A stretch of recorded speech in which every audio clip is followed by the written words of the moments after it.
'జనకేసరి' movie review. Oh! Sorry 'Jananayagan' గదా! ఏదో తేడాగా ఉందేంటి? 'జననాయకన్' సినిమా రివ్యూ.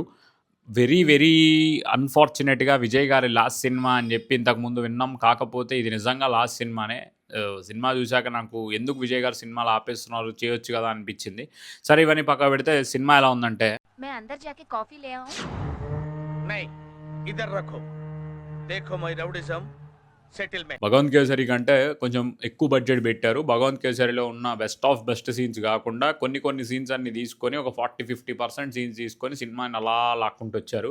ఈ సినిమా ఎంత కాంట్రోవర్సీకి గురైందో అందరికీ తెలుసు. జనవరిలో రిలీజ్ అవ్వాల్సింది ఇప్పుడు రిలీజ్ అయింది. అన్నిటికంటే హైలైట్ పాయింట్ ఏంటంటే సినిమా అంతా ఒక ఎత్తయితే టైటిల్ కార్డ్ కోసమే టికెట్ కొనుక్కొని ఎళ్ళొచ్చు అనిపిచ్చింది. ఎందుకంటే సీఎం టైటిల్ కార్డ్ పడింది అందులో.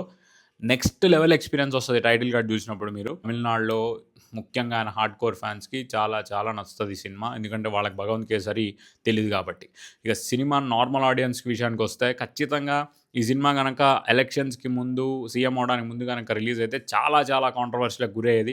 రిలీజ్ అయిన 2, 3 రోజులకే థియేటర్‌లన్నీ బంద్ అయిపోయేవేమో. బట్ సినిమా ఇప్పుడు రిలీజ్ అవ్వడం మాత్రం యాప్ట్ అనిపించింది నాకు. హిస్టరీలో ఇది ఫస్ట్ టైమ్ అనుకుంటా. ఒక మనిషి సినిమా రిలీజ్ ఆగిపోతే అతనే సీఎం అయి తన సినిమాని రిలీజ్ చేసుకొని సీఎం టైటిల్ కార్డ్‌తో జనాల ముందుకు రావడం నెవర్ బిఫోర్ ఎవర్ ఆఫ్టర్ అని చెప్పాలి. మీరు 'తలపతి విజయ్' ఫ్యాన్స్ అయితే మ్యూజిక్ కోసం, బీజీఎం కోసం 'ద లాస్ట్ డాన్స్' అని చెప్పి మంచి డాన్స్ పర్ఫార్మెన్స్ కూడా ఉంటుంది. అండ్ ఇంకా సినిమాలో విజయ్ గారిని చూడటం కోసం థియేటర్‌కి వెళ్ళండి. రివ్యూ నచ్చితే లైక్ చేసుకోండి. ఫాలో కొట్టడం మాత్రం మర్చిపోకండి. బై.